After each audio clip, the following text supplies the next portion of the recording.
अब बारी है 60-40 स्ट्रेटजी। मैं बनाऊंगा अब ग्रुप 2 के लिए, जिसमें पहला जो मैंने सब्जेक्ट चुना है वो है फाइनेंशियल मैनेजमेंट का। मुझे ऐसा लगता है फाइनेंशियल मैनेजमेंट के थ्रू एफएमएसएम के पेपर में जो फाइनेंशियल मैनेजमेंट वाला पार्ट है और जो कॉस्टिंग का पेपर है उसके थ्रू आप अपने एग्रीगेट 150 का मार्क्स आसानी से बना सकते हैं अगर आप उसमें बढ़िया नंबर लेके आ जाएं तो।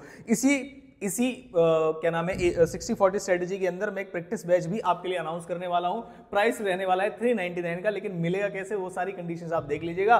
मुश्किल से मुश्किल ट्रिकी पॉइंट्स जो है मैंने उसके अंदर डिस्कस किए हुए हैं और प्रैक्टिस कराई हुई है। आपके सीएमए इंस्टीट्यूट के क्वेश्चन की भी और कुछ अदर प्रैक्टिस क्वेश्चंस भी कराए हुए हैं मैंने, जो ट्रिकी हैं और आपके एग्जाम में आ सकते हैं। तो जिन बच्चों को लग रहा है उनका फाइनेंशियल मैनेजमेंट अच्छे से प्रिपेयर हो गया है, बस एक आपको पुश चाहिए और ज्यादा कॉन्फिडेंस लाने के लिए, तो वो इसको ले सकता है। मैक्सिमम 20 लेक्चर्स होंगे, मैक्सिमम बता रहा हूं मैं आपको, जिसमें सिलेक्टेड चैप्टर्स के सिलेक्टेड टॉपिक्स कराए गए होंगे और वो आपकी प्रिपरेशन को अच्छे से बना देंगे। पिज्जा के प्राइस में आपको अपने प्रिपरेशन को लेवल अप कर सकते हैं। कंडीशंस होंगे लेकिन 399 में बैच लेने की, वो मैं बताऊंगा अभी।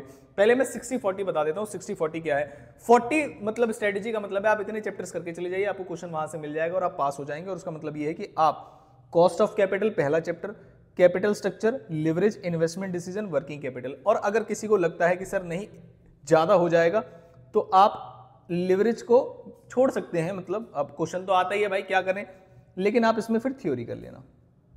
इतना अगर आप कर लोगे, और कोई भी बच्चा इन्वेस्टमेंट डिसीजन ना छोड़े, क्योंकि जो लास्ट अटेम्प्ट है उसमें कंपलसरी क्वेश्चन एमसीक्यू का जो 10 नंबर का आया था वो इन्वेस्टमेंट डिसीजन से आया। तो नाउ आई एम एक्सपेक्टिंग कि वो थ्योरी में भी इसे पूछ सकते हैं, मतलब डिस्क्रिप्टिव पेपर में भी इसे पूछ सकते हैं और क्वेश्चन उसके पूछे जा सकते हैं आपसे इन्वेस्टमेंट डिसीजन के। तो कोई भी बच्चा इस चैप्टर को ना छोड़ के जाए।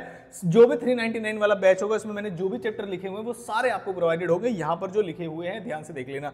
उसके बाद सर आगे चलते हैं, डिविडेंड वाला चैप्टर भी आपको प्रोवाइड किया गया होगा उसी प्रैक्टिस बैच के अंदर, तो कोई भी दिक्कत वाली बात नहीं है। थ्योरी में आपको यूट्यूब पे अलग से ही प्रोवाइड कर दूंगा। और जो बच्चे 60 वाली स्ट्रेटजी चाहते हैं कि मतलब नहीं तो भाई सारे चैप्टर थ्योरी वगैरह सब पढ़ के चले जाओ, 60 की तो कोई और स्ट्रेटजी नहीं होती। 60-40 का मतलब यहां पर परसेंटेजेस से है। आपको भी पता है जितने मार्क्स का आपका पेपर आने वाला है, तो भाई जिन बच्चों को पास होना है इन सिलेक्टेड चैप्टर्स का बढ़िया तरीके से कंसेप्ट क्लैरिटी आपको होनी चाहिए। इंस्टीट्यूट अब जो हलवा क्वेश्चंस होता है अब आपको वो नहीं देता है। पिछले बार वाला जो मुझे एफएम का पेपर लगा मेरे हिसाब से तो वो ठीक ठाक था, बढ़िया था, लेकिन आगे आने वाले एफएम के पेपर ट्रिकी हो सकते हैं और उसमें आपको बहुत बढ़िया लेवल की प्रैक्टिस चाहिए, जिसमें अपनी बुक के सारे क्वेश्चन कराते हैं। फाइनेंशियल मैनेजमेंट के बहुत सारे अटपटे क्वेश्चन होते हैं वो मैं कराता हूं आपको। पूरी बुक सॉल्व नहीं कराऊंगा, लेकिन जहां मुझे लगता है कि बच्चा फंस सकता है इसमें या यहाँ ट्रिकी पॉइंट्स है तो वो मैं सारे मैंने इसके अंदर डिस्कस किए हैं। तो इस 399 वाले बैच को अगर आपको लेना है तो आप इसे कैसे अवेल कर सकते हैं वो मैं जल्दी से बता देता हूं।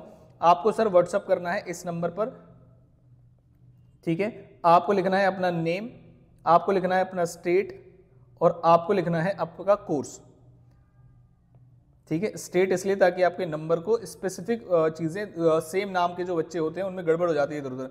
और उसके बाद आप लिखेंगे कोर्स, कोर्स का मतलब आप लिखेंगे सी एंटर ग्रुप 2। और उस कोर्स के बाद आप क्या करेंगे, उस कोर्स के बाद आप क्वेरी लिखेंगे और क्वेरी में लिखेंगे 399 बैच फॉर एफएम, ठीक है। इंग्लिश में ऐसे ही लिखेंगे 399 बैच फॉर एफएम ऐसे लिखेंगे। और प्लस मेल दिया तभी जाएगा, ध्यान रख लेना, जब आप मुझे स्क्रीनशॉट शेयर करोगे। स्क्रीनशॉट किस चीज का? सर आपने हमारे चैनल को सब्सक्राइब किया हुआ है, जिस वीडियो को आप देख रहे हैं उसमें लाइक भी किया हुआ है और आपका कमेंट भी है। बस ये 3 छोटे छोटे नॉन मॉनेटरी कंडीशंस है कि आप हमारे चैनल के अच्छे मेंबर हैं और एक्टिव मेंबर है। तो इस तरीके से आप ये 399 वाला बैच ले सकते हैं। और 399 बिल्कुल बिल्कुल बिल्कुल ही रीजनेबल प्राइस है और आपको कोई भी दो डाउट नहीं होने चाहिए कि जब आप इसे खरीदें या ना खरीदें। आई होप आपके लिए वीडियो अच्छी लगी होगी और आप कॉस्टिंग की भी चाहते हैं तो आप मुझे डिस्क्रिप्शन बॉक्स में या कमेंट बॉक्स में कमेंट कर सकते हैं, सॉरी। और ये जो पीडीएफ है, जो भी इंपॉर्टेंट चीजें एफएम की रिवीजन वीडियोस हैं वो आपको टेलीग्राम पे मिल जाएंगे। अगर आपने अभी तक टेलीग्राम ज्वाइन नहीं किया है तो उसका लिंक जो है मैं डिस्क्रिप्शन बॉक्स में दे दूंगा, वहां से आप उसे ज्वाइन कर सकते हैं। और कॉस्टिंग की चाहिए या नहीं चाहिए ये आप मुझे बताएंगे, तब मैं आपके लिए कॉस्टिंग की लेके आऊंगा या ऑडिट की लेके आऊं। ऑडिट में पढ़ाता नहीं हूं, लेकिन बताना मुझे कॉस्टिंग वर्सेस ऑडिट में 60-40 स्ट्रेटजी किसकी आपको चाहिए। मिलता हूं आपसे किसी इंपॉर्टेंट वीडियो के साथ।